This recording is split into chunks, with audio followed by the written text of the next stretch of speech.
Welcome to the Better Two podcast with DM Needom. I'm your host, Donna. Today, I have the pleasure of sitting down with Lisa and Joanie Pimentel of the Hat Ladies. They have a brand new record called You're a Star out, and it's not just your average record. It's a record for kids, but adults may like it too. So tune in and hear about their journey of creating the record and being a music teacher and so much more. Hi, Lisa. Hi, Joanie. How are you doing today? Hi, Donna. Good. Hi, Donna. How are you? I'm good. So we're going to dive right into this. Why do you call yourselves the Hat Ladies? Well, we have Besides these the fabulous hats. hats. Yes. We have these fabulous hats, and we just had to have something to do with them. It's like, what can we do with these hats? Let's start a music project. And actually, it's a reference to the fact that we wear a lot of different hats in our lives, as you know, many people do. So it's really a reference to that. It was Lisa's idea. I like wearing hats. I'm sure it's a question that comes up because when people think of hats nowadays, I mean, back in the day, people will wear hats for many different reasons. And other than winter, you know, people don't wear hats as often. You had berets that people would wear, and Mary Tyler Moore had her iconic throwing the hat up. But we're gonna make it after all. But we don't wear hats as much anymore. It's true. You know what? I actually wear hats a lot. I'll wear baseball caps. I wear fedoras. I do like hats. I love hats. Unfortunately, I have a gigantic head. She does. It's true. And they don't, as much as I would love to wear hats, when you go into a store and pick one up, there's never my size. In fact, this hat here, Lisa ordered them for us. Custom ordered. And mine I had to send back because it wasn't big enough. I said, give me your biggest hat. And they sent it, and it was still too small. Kindergarten graduation, they had to get me a bigger little cap for my head because I understand that problem wholeheartedly. It's to hold your giant brain. You can change the name of the podcast to Big Head People Podcast. Right. Well, you know, then Joanie, you got a giant brain. That's what happens. You need a really big hat. I mean, you can find hats like at Torrid because they will size up because it's a plus size woman. But most stores, no. Mm-mm. And then, of course, if you got a small hat, it's going to just like cut off everything here. And you're like, Joanie's head has its own weather system. Okay, just kidding. Okay. Oh. So you're both music teachers. And yes.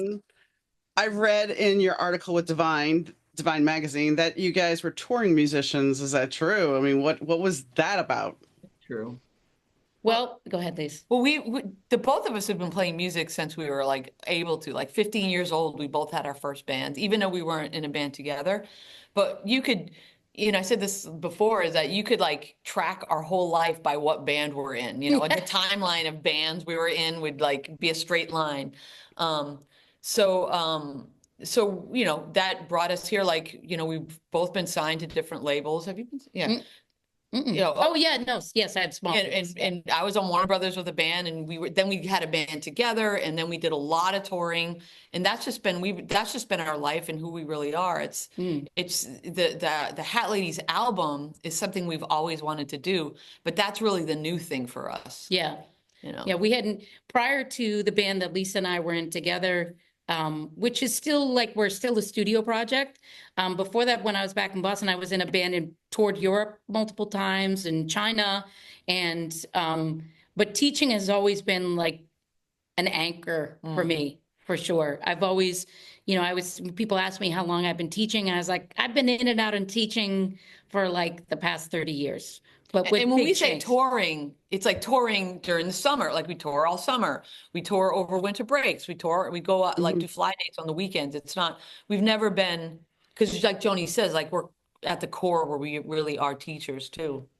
And we're tethered to the teacher schedule. You know, it's pros and cons to that, all of that. And one is that you're tethered to it. So it's always built around that. Yeah. I mean, as far as being a touring musician, I think typically speaking, because, you know, my children are grown now, but when they were growing up, you know, I can't be gone for months and months and months at a time. But I think generally once they got to be older and adults, I could do about 8 weeks at a time, but I wouldn't do much more than that. Yeah. Yeah. What'd your kids think about that? But hi, I'm going off on tour. Yeah. What did they do? My own children? Yeah. I mean, did they think it was cool, or did they were just like, whatever?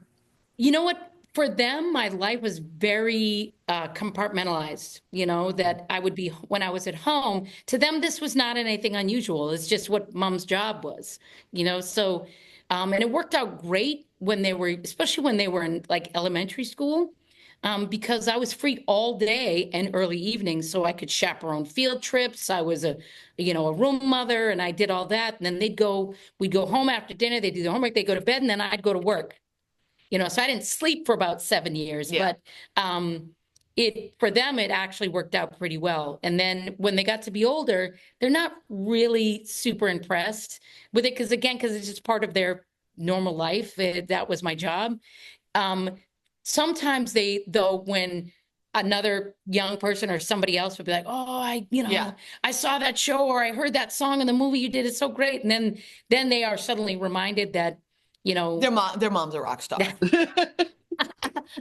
And of course, then mom's got some cred and it's important. And yeah. They think it's cool when somebody else is impressed by it, Yeah. but they are not that impressed. It's kind of like that with the students too. It's not, it's really about the work with the students. Like we're so into the work itself that, I think, sometimes they're like, oh, wow, and then you find out that some of them actually do deep dives and they come in and they can play. Like this kid one time, we had this song called Drunk Creepy Guy. And some of the music we have, we don't advertise it at school, but the kids know we were on it. And Walter came in and he's playing the song on piano. I'm like, I know that song from somewhere, but I didn't recognize it because it was so not punky and not not for kids. And not for kids. And I'm like, what is that song? And then I realized he's playing Drunk Creepy Guy on the piano. And he's like, hee, hee, hee, Drunk creepy guy. Oh yeah, that's a no small children one. Yeah, and this like they have not a hat. I shouldn't have brought that up in the Hat Ladies interview. So yeah, kids don't go to that one. Okay. Yeah. So, but prior to this, I mean, we again kind of compartmentalized. We've kept these lives very separate. But at one point, some of these families, the parents would just by coincidence be at a show that we were playing, and they would go, oh my God, you're my kid's music teacher. And then the next thing you know, we come in the next day and the kid is wearing one of our t-shirts from our band. So at that point, we really allowed us to kind of talk about that and really speak to the experience of being a live musician with the students, without, there was things we could play for them and we did, and other things that we would never dream of playing at school. But it's also like the experience we have, as far as them recognizing it, that's one thing. But all the experience we have from the road, all the experience we have from being in the recording studio so much and making our own records and writing our own songs and being in a band and touring and getting on bills with, famous people, all of that experience coming to the classroom is really valuable, as well as the experience in the classroom with the kids and how open they are and how joyful they are. Yeah. And how they want to try things and they're just like so awesome to be around, and to take that energy and bring it out to the road where people are getting kind of beaten down a little bit. It's really kind of a perfect storm for us, Yeah, I would agree with that. And I was going to say, I think that also gives you a different feel. I mean, music teachers, no offense to any music teachers, but there's a lot of music teachers that just studied music and went into teaching, and that's it. And you have this worldly experience, real world experience that if a kid wants to end up becoming a musician, you can sit there and say, well, here are the roads that you can take. And granted, everything has evolved now with streaming, and it's not what it used to be as far as getting signed necessarily. You have to build your audience before they'll even look at you now. Right. But you still have all that real world experience. And that to me would be something that's priceless as far as being able to help somebody. Yeah. It's like the hustle is the experience, not like, like you're saying, being signed, it doesn't really mean much at all, but the hustle and the getting, knocked down, getting back up over and over, or being creative and how to navigate and how to stay strong and how to keep your core values in this very cynical world is all definitely. Yeah, and you get knocked down 6 times as long as you get up 7. Yeah, exactly. So the the other part of this too, just speaking to something you were just saying about for the kid who says, I really want to be a musician. And we do have quite a few students like that, but we also have a lot of students who aren't that way. They don't necessarily identify as a musician, or they identify as being an instrumentalist or whatever, but making music is a valuable experience for them. So, I don't look at my job as my job is to create as many professional musicians as possible. I don't see that. For me, it's my job is to create as many positive experiences around music as I possibly can, because as Lisa says, music belongs to all of us. It belongs to every kid. And even if they don't go on to make music their life, this experience will enrich it and hopefully help them aspire to some other section of their life. That, it's like, most high school basketball players don't go on to play professional basketball, but the experience of playing on a team is really important to their development. And so we see it as a And way some of do. So, we have quite a Yep. few students who have gone on to like Be pro- really great careers. But yeah, I agree with that. But we provide we're trying to provide an experience for every We child. spend a lot of time thinking, because I feel like over the past like 10 to 20 years, people think that because of the way music is marketed on TV, like American Idol and all of that, like there are people who are singers and then there's everyone else, rather than everyone's a singer. Like we can all sing together, and it's like the most amazing thing. So spending time going, okay, there's people that really want to shine and have their solo moments, and then there's these great moments with all of us together where we're all doing this communal thing. And Yeah, and I think that that's what I love, the opportunity to try to yeah. But see, this is something I have to say, and I agree wholeheartedly with you. What you're doing, as opposed to, there's a lot of people that will sit there and say, "I'm not creative. I'm not Right. creative. I'm not creative," and that's because a teacher somewhere or a Yeah. parent said, "Well, that what you just drew was just bad. What you did Yeah. was wrong. You can't sing." If the singing or the artwork brings joy to you, who are you to say Then you're that to a doing it child? right. Right. Yeah. Right. And it's really not for anyone to say that. No one really has, it seems like just so overstepping to tell a person what they're capable or not capable of. Yeah, and I will frame it in terms to the students. Be careful not to present an opinion as a fact. That, and it's also in education, what we see a lot are students with a fixed mindset and students with an open mindset. And the same is true for adults. The difference being a fixed mindset will be, I can't play the violin. A open mindset is, I can't play the violin yet. Mm-hmm. And that one little word changes a whole lot. And a child who makes up their mind what they are and are not capable of doing at a very young age, that's like a little thing that's whispering in your ear for your entire life, and it follows you. And Yeah, one of the things is that, and our school does this too. We're at a really amazing school. Is that it is we don't speak to like talent. We don't speak to what someone's capable. It's more about, we speak to the work, we speak to the effort, we speak to the joy.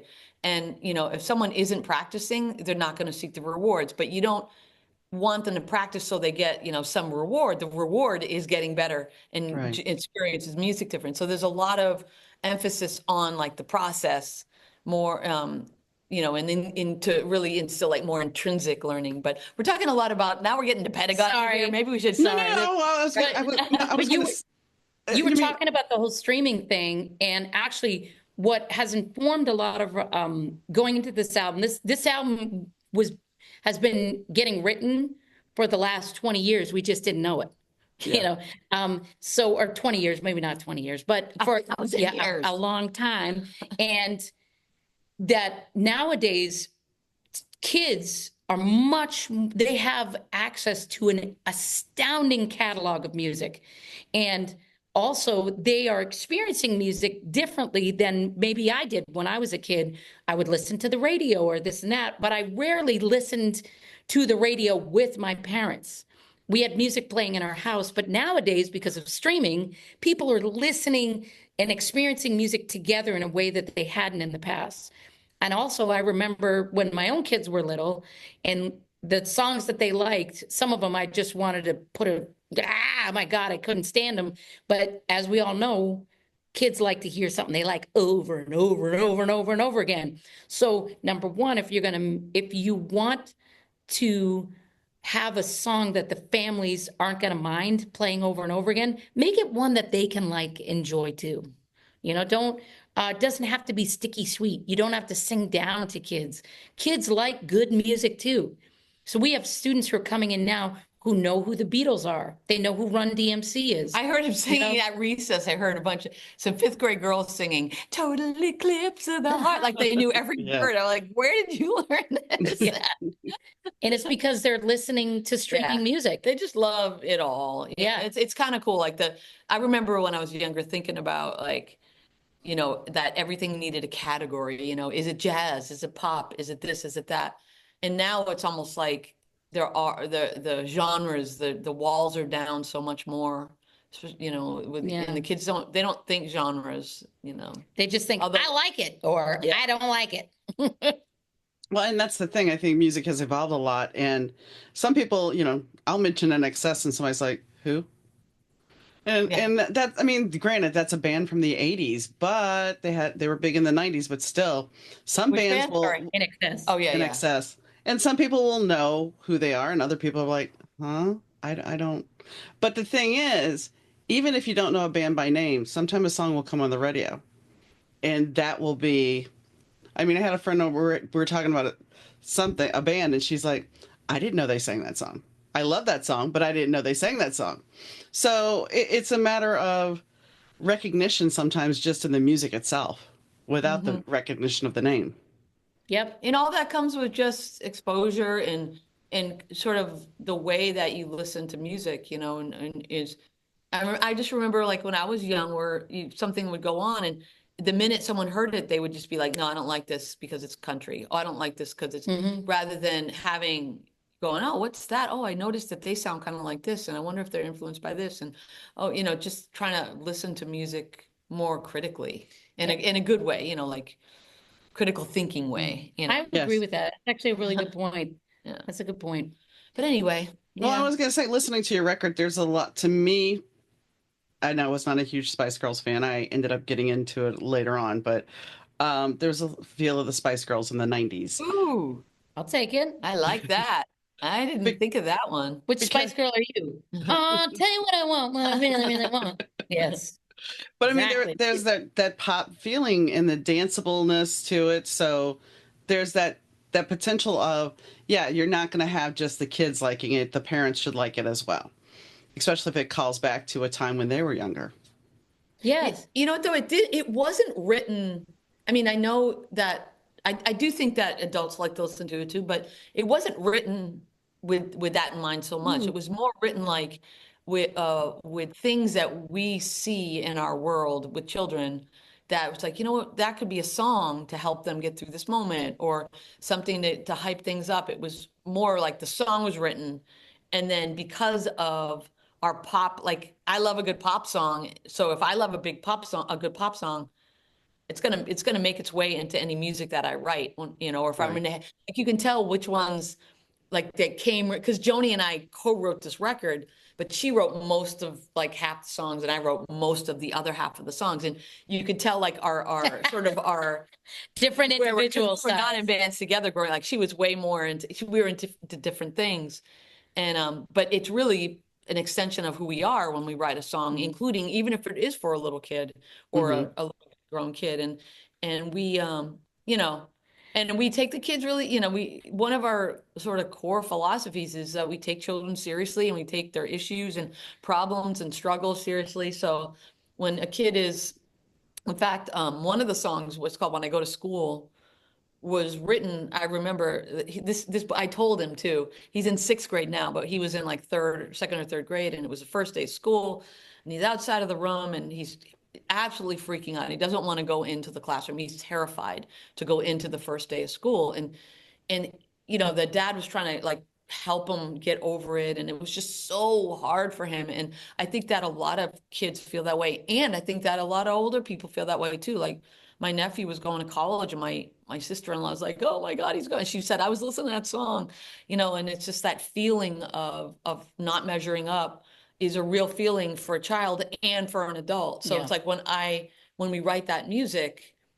that's where it's coming from, like a real life experience. And then, okay, I'm a record producer, so I can make it sound however I Right. hear it. So yeah. And when I say that it's like we're writing music because the families are going to listen together, that wasn't the express purpose of this album, to Lisa's point. But that is the filter I generally go through when I'm writing music, is I write music that I would like to listen to as well. And, for some of these kids, their universe is so small. So the first day of school, proportion to their life, is a really big deal.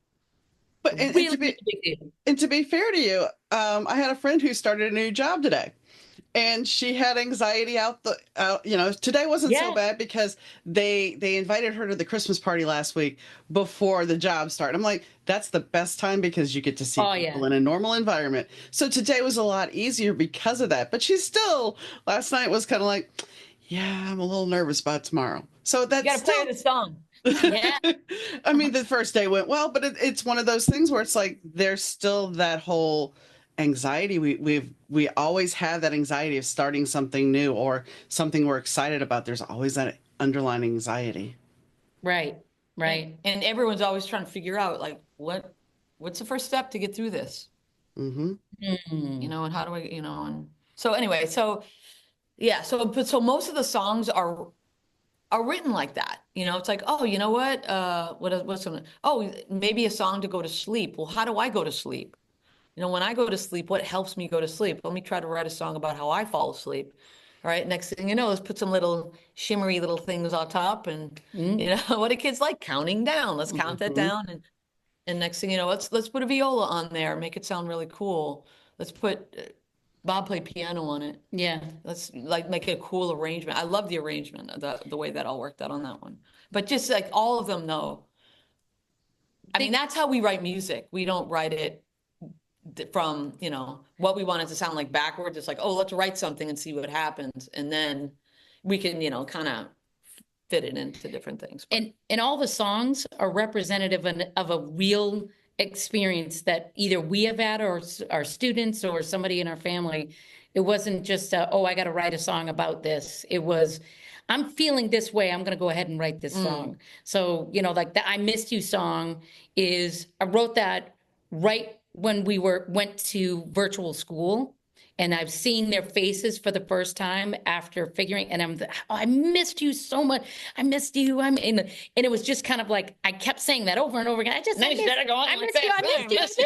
Yeah. And so I was like, okay, that's, music is what feelings sound like. So that's what I was feeling like in the moment. That's a good one. Thanks. Music feeling sounds like. So what made you at 15 decide, hey, I want to be a musician?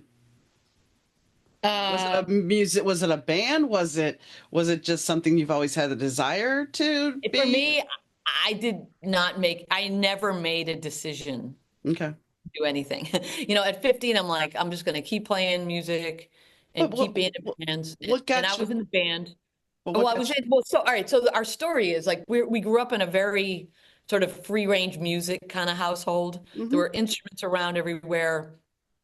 There were the family. We come from a big family. There was always kind of chaotic, fun, family-loving family. So we always had instruments, and Joanie and I, and our siblings too, would always gravitate towards that, and we'd just start making up songs. So that's where it started. And then when I'm older than Joanie, but when we got old enough in the school, we started studying in like going to band, and she did cello and I did saxophone. So we did all the way up through high school. We did our jazz band, we did the marching band, Joanie did the quartet and string orchestra.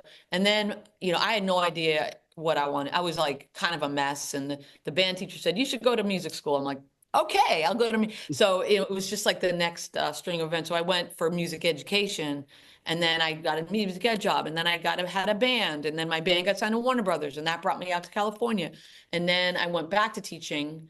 And then I started the band with Joanie, with another teacher at our school. So it's been just sort of a crooked line all the way through, you know, but it wasn't like this was a dream. You know, I've never been a person that had a dream that I was trying to fulfill. It was more like kind of grabbing energy as I go through my life and just sticking Kind with of the energy. getting nudged here, getting nudged. I mean, Yeah. I got to be a disc jockey because I won a pizza off the radio. Yeah. Pizza's very powerful. I mean, I won a pizza. The guy, I ended up becoming friends with the jock. He's like, "Hey, my boss is looking for a DJ." Okay. Yeah. So, I mean, I understand that Yeah. My navigation. path was a little bit different from Lisa's. Like I'd say for me, it wasn't like a decision to do it. It was more just like that's always who I was. I was always voice is my primary thing, and then strings and a few other things underneath that. But it's just it was like my identity. And honestly, the way we grew up, I mean, most of us played multiple instruments, and there was always singing and things like that. And I just assumed every family was like that. Yeah. I really did. I didn't know, and so I, went off to school, and I was singing and playing instruments and all that stuff. And I remember one time being like in the fifth grade or fourth grade, and somebody saying, "Oh, I asked, what instrument do you play?" And I play this, this, and this. And then I said, "Well, what do you play?" And then I'd play the violin. "What else do you play?" "Nothing. That's it." I was like, okay. Like I just assumed everybody did this, where it was like there was a full concert band in your house all at any given time.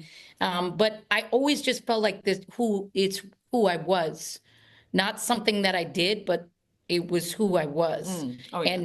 And my life has been a very winding path, but music has always been at the center of it forever, whether I was performing.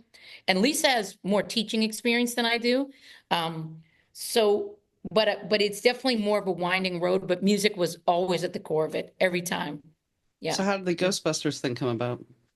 Okay, so being in in basically the music business, which is what we've been part of since we were we're able to. It's always a hustle, it's like, oh, give your demo tape to this, give it that, oh, play your band with this, oh, you're always trying to like get connected to a larger exposure. And we knew it started with we were playing a Halloween show. It was with the No Small Children band, and it was Joni and Nicola. She was our drummer. She's a principal now up in Northern California, and we played a Halloween show. And we went as Ghostbusters, and we played Ghostbusters at the show, and people loved it. It was so much fun. I mean, who are you going to call? It was really fun. And at the end, someone goes, "You guys should record that." So we did. We recorded the track.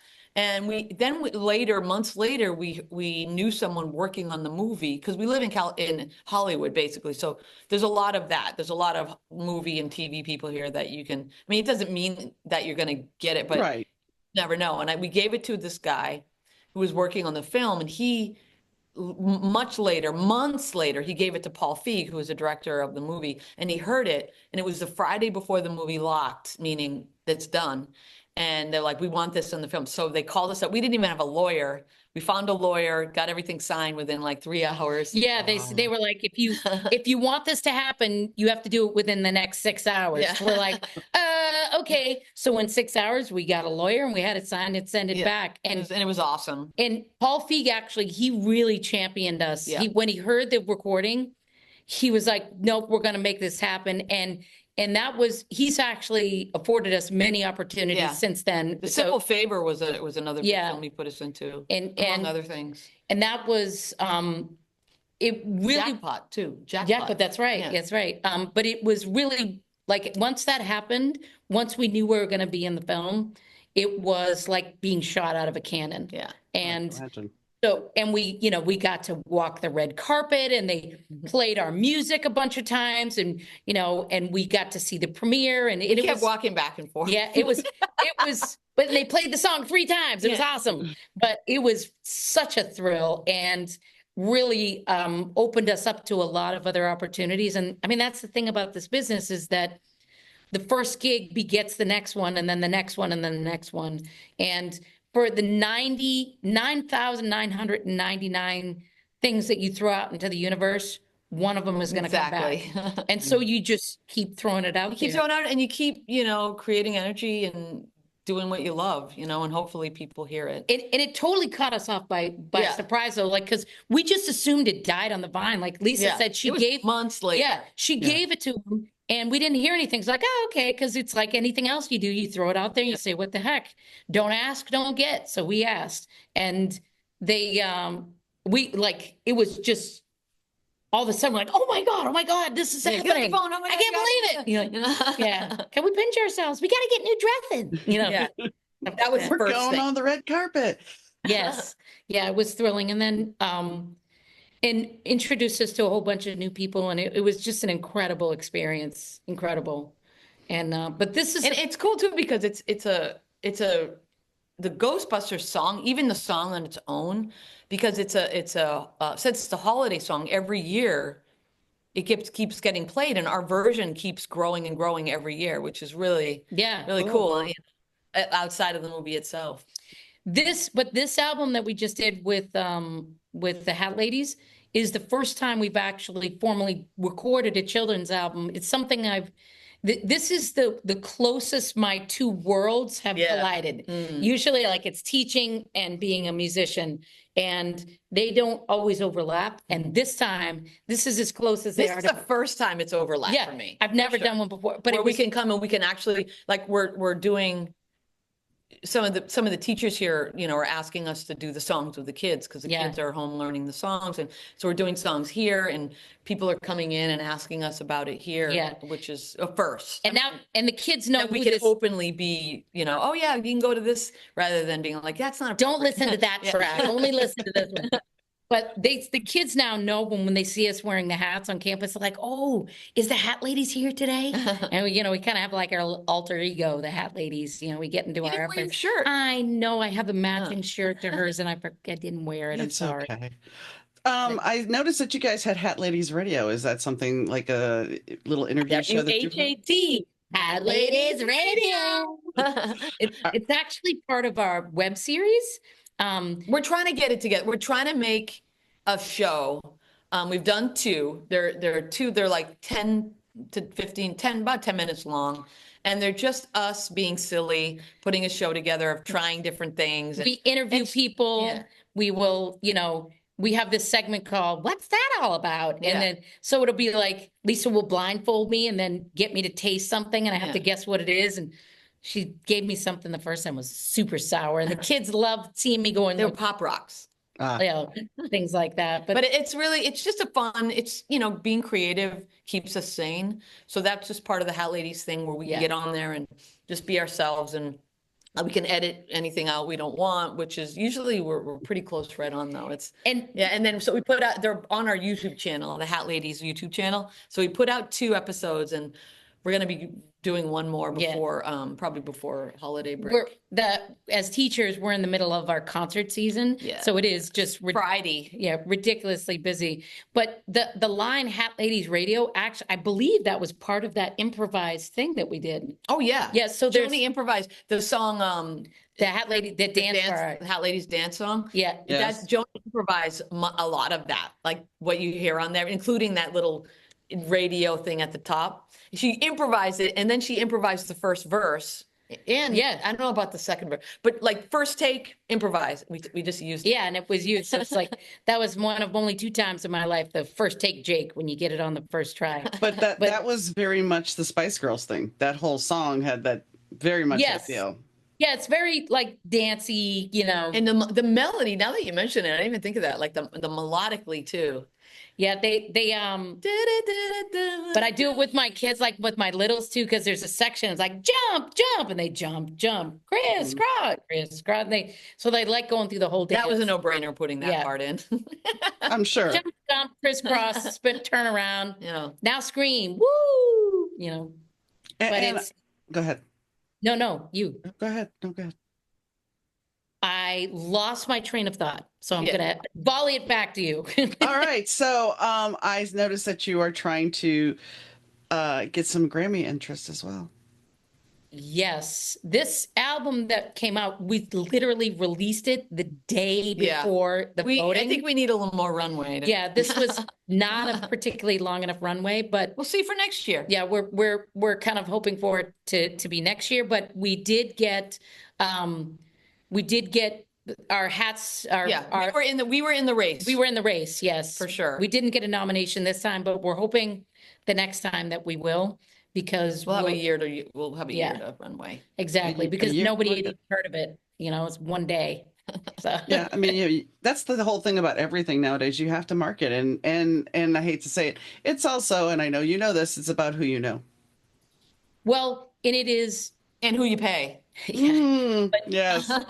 When Lisa has been out in LA a lot longer than I have. And what brought me out here initially was she and I had a songwriting project together with her husband and another player. And so I used to come out like every 8 weeks for 5 days, and we would just write, record. And then I go back to Boston. And then when I finally, I ultimately decided to relocate, and Lisa's, my kids were old enough at that point, and she's like, oh, when are you going to bite the bullet and move here? And I looked down at my phone, and I was getting ready to go back to 3 degrees in Boston. I was like, yeah, now's a good time.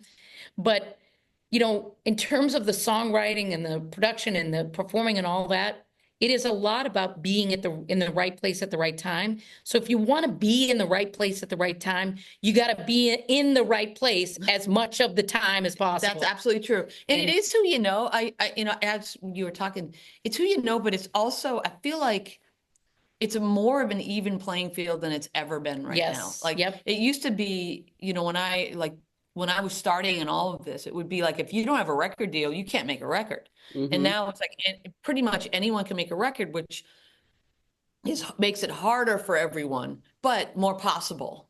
If you hustle and you get, that, like you said, a label won't sign a band until you have all this stuff going on your own. Well, everybody has access to all the same things. Right. Which does even it out. It's like there's a lot more money making, a lot more people, musicians, whatever, artists, making a lot less money. And but I feel like it's possible for everyone. If you have time to do social media constantly, and you hustle and you go out every night of the week to shows to meet up with people and get, like you say, be in the right place at the right time. You can make stuff happen. Like Pinstock just got a record deal. That's amazing. Yeah, it's and they're just hustling like everybody else. And I do think too that I don't ever recall a time in my life as a musician where that the artists themselves have had as much say over their art as they do now. Like, musicians have never had more control over their music than they do right now. But it's just harder to find it. Yeah, it's harder to find it, but there's way more access. You have access in a way that you absolutely never did before. As an author, it's the same. I watch people sit there and hustle to try to get that book deal. And it's like, why? They're going to tell you what your cover is going to look like. They're not going to market you necessarily any more than you're going to market yourself. And you get to tell the story you want to tell. It's worse for authors, I think. Yeah. It's really hard for the book. The book thing, I feel, is really, really hard. You can self-publish, but it costs a lot of money to do. You have to have a lot of money to self-publish a book. Not really. No, I'm talking about the actual cost of creating it, not like to distribution and stuff. I've published 5 books. Okay. I have published 5 books, and the most expensive thing that I've blown money on was a public relations agent that did absolutely nothing. An editor cost me about $800. A cover artist, I actually do my covers now, but at the time, it cost me $100. So I mean, but for some people, like $800 and $100 is a lot of money. It was the only reason I could do it was because I had money at the time. But I've gotten to the point where I've taught myself, and the problem is, there's a lot of people that are predatory, and it's the same thing in the music industry. I can make you somebody. I can help you publish this book, and you just sign your rights away, and I'll publish your book for you, and you can pay me to publish your book. I never went that route. But there are people that will do that. And when I taught a class about self-publishing, there was a person that came in and said, I paid $800 for somebody to publish my thin little book. And then after they published the one copy, I never heard anything from them again. Mm.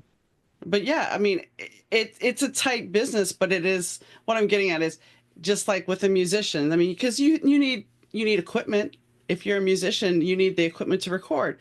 So both of them, either it's a musician or the author, have those little expenses that they have to deal with. Mm-hmm. Yeah, it's true.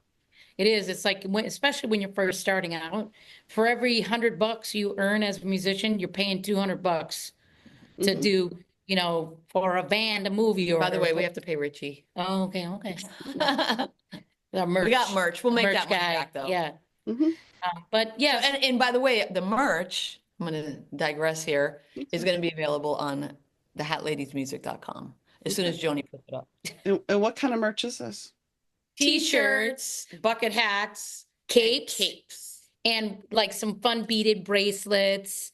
And but in addition to that, as music educators too, we know that when you are trying to do a lesson plan and you want to teach a song, if the backing track and the lead sheet is available to you, makes the lesson go by so fast. We actually sell we have the backing tracks and the lead sheets available for anybody who wants to download it just to play it You can get themselves. to it from our website, Yeah. but it's on Bandcamp. Bandcamp, yeah. Nice.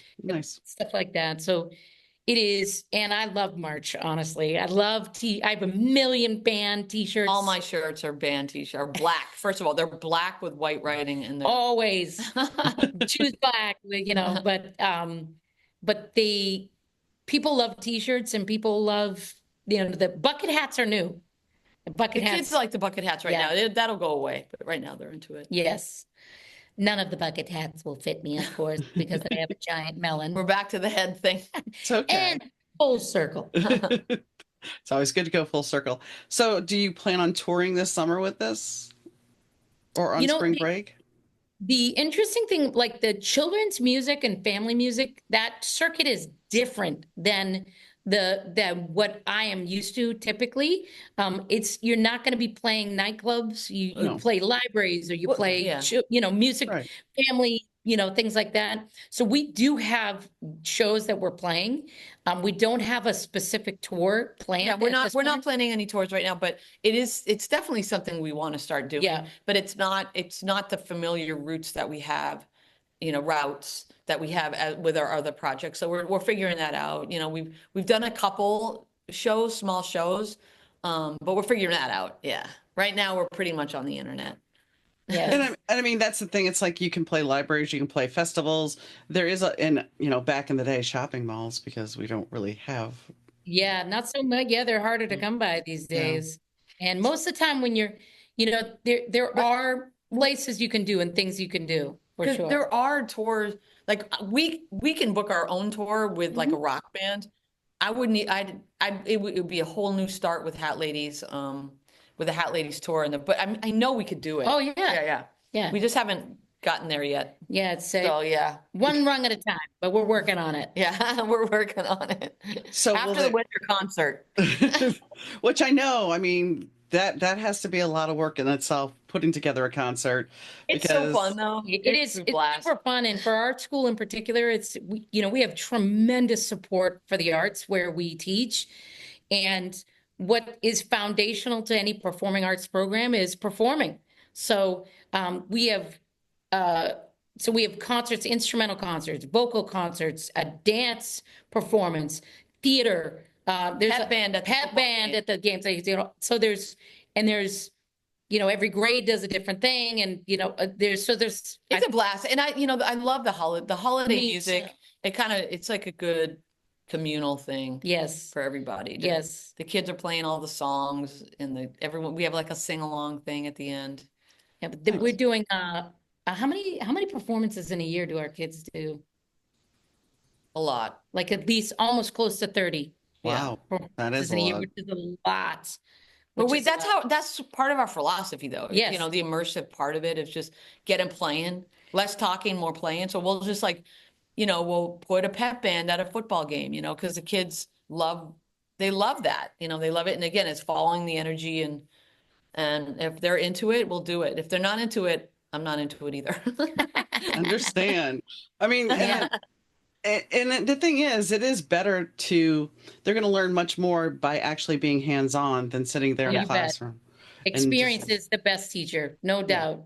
And yeah. it's also too, um, we have to have fewer conversations about practicing Yeah. when they have to have a performance, because the pressure of the performance is what motivates them to practice.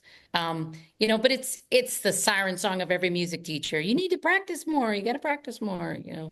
How do you get to Carnegie Hall? Practice, practice, practice. So That's a very old joke. if you had, if this, let's just say this blows up, would you be willing to walk away from teaching? Ooh, I always feel like every single decision, I have to wait till that moment. Oh, yeah. I would absolutely, if something blew up and there was an opportunity that came along, I would absolutely responsibly walk away, in a way, like make it, because I did before. I was a high school band director when my band got signed out of Boston, and it was Randolph, Massachusetts. And, I had to leave a job that I loved. I had a whole program, the whole thing. And of course, I'm going to go to LA with my rock band, do a record for Warner Brothers. And I know I do the same again, with the idea that, you cover your tracks, you're part of the process to make sure it all doesn't fall apart when you leave. And also with the idea that you can always come back, maybe not to this same school, because they might evolve from that. But I know that there's going to be children that need music teachers for the rest of my life, yeah. and maybe it'll be a new thing after that. But I look at all of this as like it's all little roads in my life, and I want to like have a life that I took advantage of everything that came my way. And certainly that would be that would be something I want to do.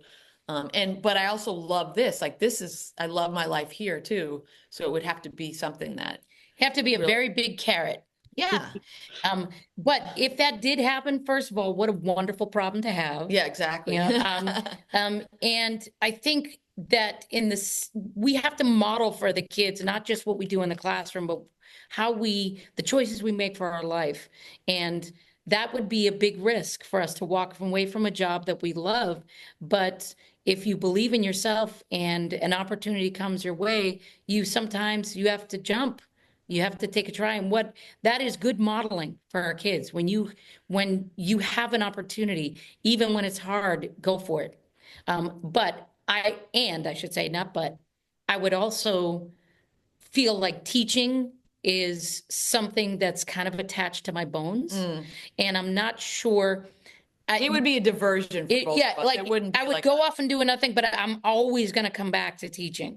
It's because it's just so rewarding for me. And I say this is, in this day and age, we're very fortunate at the school that we work with, but this is probably the hardest time that I can remember being a teacher. Yeah. For a lot of teachers. They are stressed to the max. And also the kids are like the brains of the children. Everything with the pandemic, things change. And then technology and the brains, like the whole like device thing I feel like it's changed brains, and it's definitely challenging for sure. Yeah. But at the same time, you just, it's like everything, you evolve as you go. You evolve. All right, this isn't working. What will work? All right, we're going to do, instead of doing one concert where they have to focus, we're going to do, like we said before, 30 concerts, and get out there and do all these fun things where their focus has to be in a different way. But it's definitely challenging in the classroom right now. Yes. But it's like what you said, though. We can always, we would both, I can pretty much say that we would both always want to come back to teaching if that happened. I did come back. Yes. I was on Warner Brothers, and I just couldn't get back to teaching faster. I missed it so much. Yeah. I don't know what it is. Maybe it's my controlling nature, but I don't think you're controlling. well, a lot of teachers are like, they love the control of the classroom. They like the details. It's manageable. They got their planner and they got the board and they're super organized. And like it's really, I have always thought that in my life I've kind of had a parallel career, you know, Mm-hmm. and now it's all, but they're really kind of the same thing, you know, like being a musician and being a music teacher. You know, when you sing to a crowd of drunk people, it's very similar to running a kindergarten It classroom. really is. So, I can but imagine. it's the greatest. Like, hey, listen, if you don't love the sound of children singing joyfully, there's something broken in you. Seriously. Like it's way bucket filling. And because they like my jokes and I'm big, my jokes go over real That's well the with real reason. She likes 5-year-olds. people laugh at her jokes. That's why she Captive loves audience, captive Yeah, audience. right. captive audience. That's exactly right, Donna. But I mean, here's, when you bring up a good point about technology and technology in the classroom. At least being a music teacher, you don't necessarily have that distraction because there's something else except for voice, something else in their hands. There's an instrument in their hands. Yep, Yep. definitely. But I feel like we're up against, yeah. I feel like we're like when you think about what they're seeing on a daily basis, and what they're exposed to, and with devices and YouTube and TV and the music that a lot of them listen to, all the messaging and the country and the politics, the way the politicians talk to each other, all of this and go and that's what we're up against. Yeah. So they come to class and that's what like their whole world is exposed to. And they're anxious parents because parents are super anxious right now because they're uncertain for their children. So that's what they come in with. And then we have to get them to believe that, and peace on earth, what I mean? Or, Right. sung joyful songs. And I think that's, going back to what I was saying before, that's also one of the real challenges that I think a lot of us are having in teaching is that's, everybody but us is like telling them something different. Yeah. And, Yeah. like pulling it in the other direction. It's true. And then the teachers will get blamed for a lot of the problems on top of it. So Or they're blamed or they're held, they are being asked to provide something for students that they've never had to do before. That is typically something that you would see at home. Can you tell my child to practice? Yeah, of course I do, but we also need you to make them practice. It's kind of like they didn't want to. It's like, okay. Yeah, okay. But there's a term that I've heard recently where the great rewiring of children's the anxious brains. generation. That Yeah. book. But the great rewiring is essentially the kids who are brought up nowadays, they are rarely bored. They have access to nonstop entertainment and the speed with which it happens. The algorithms are tapped into their brains and they don't experience boredom. And when things often get really, really hard, they have difficulty pushing through the discomfort. And so that's what we're competing with too. And with the parents too. The parent. yeah, the parent. Hey, listen, the adults are on their phones as much as the kids are. Well, also the great rewiring you're talking about is it's like early 90s is when that stuff really started to happen. Yeah. They're all parents of the kids now. Yep. It's like it's almost worse for them.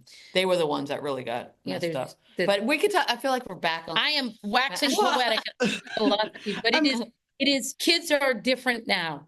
Teaching is a different thing than it was 20 years ago or even 10 years ago. And that's the thing, people have to consider that.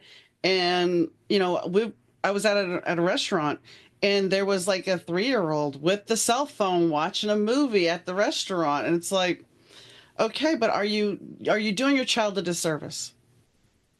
Because you're not allowing them to be creative. They're being fed things right off the bat because they're not getting bored.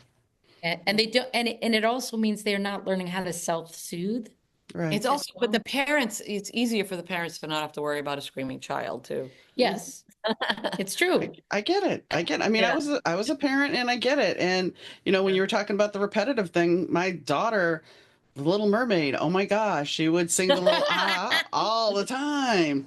My But oldest loved Barney, and I was like, oh my God, please, no more Barney. oh, my oldest had the alternate Barney song that I will not sing here, but yeah, Okay. it wasn't very friendly to Barney. Okay. Okay. Oh, got it. Okay. So yeah. Yeah. So is there a plan to do another record? I know you had four songs done, and then you wrote five more to add to this. Is there another record in the works? Probably. Like there's some songs that we didn't put on this record that because they weren't finished or weren't done being realized. But we're always writing songs, Yeah. like both of us since then, and probably you've probably written songs since then. Yep. And so have I. And when we have some time, where there's a runway to actually get it done. What I don't want to do is like start it and then let it sit. When we have like a month or two to really dive in, when we have time, and we'll do another one. And it's also what we've learned from this experience too. We had a self-imposed deadline. Yeah. Which really helped. And we haven't really done that before so much is we said, okay, we got to have it done by this date for sure. And I think we do better when we have deadlines.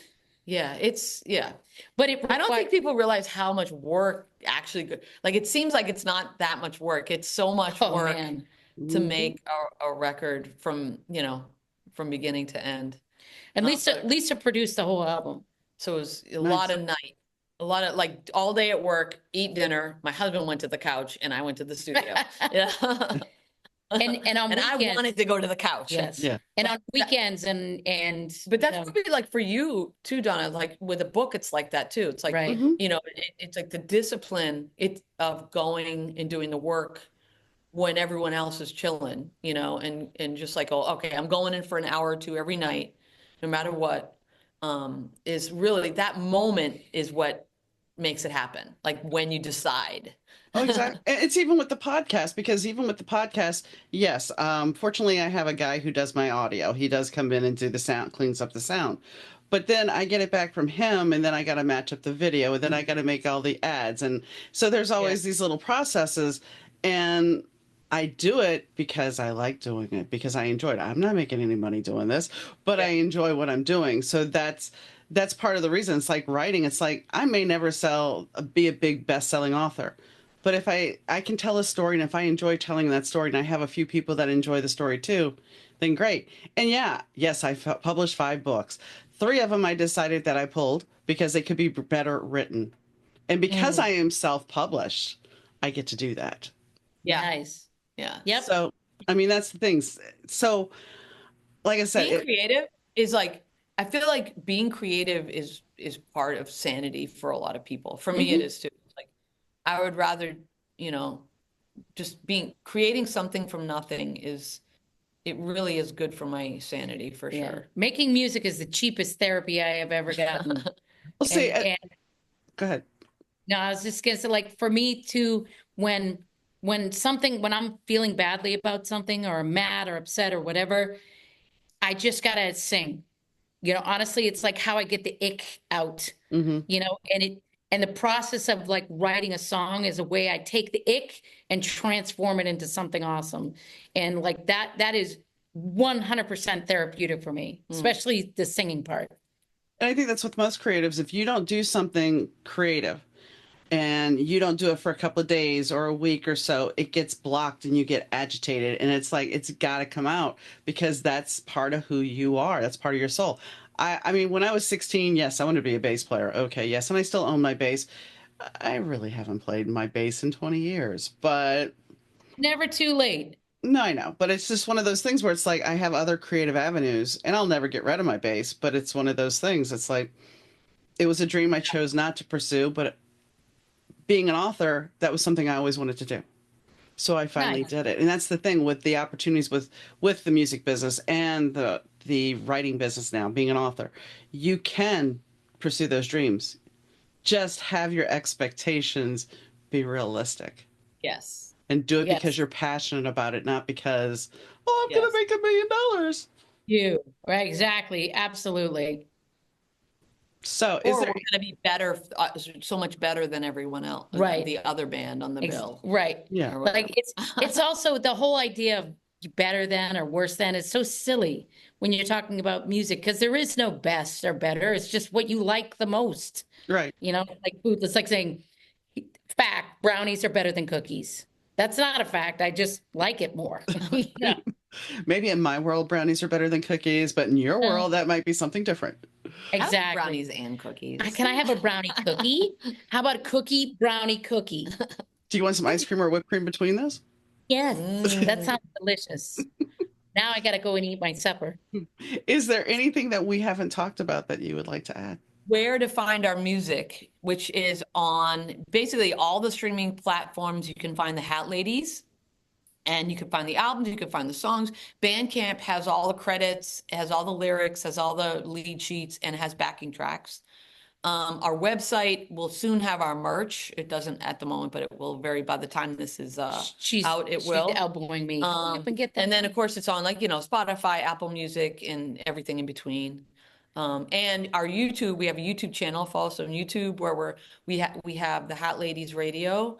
Hat Lady Radio. And among other things, like little videos, like you said, sometimes I just like to be creative. So like a little stop motion Hat Ladies video or something like that. And so you can get it all there too, but that's basically it. And all those links will be in the show notes. I thank you ladies for coming on.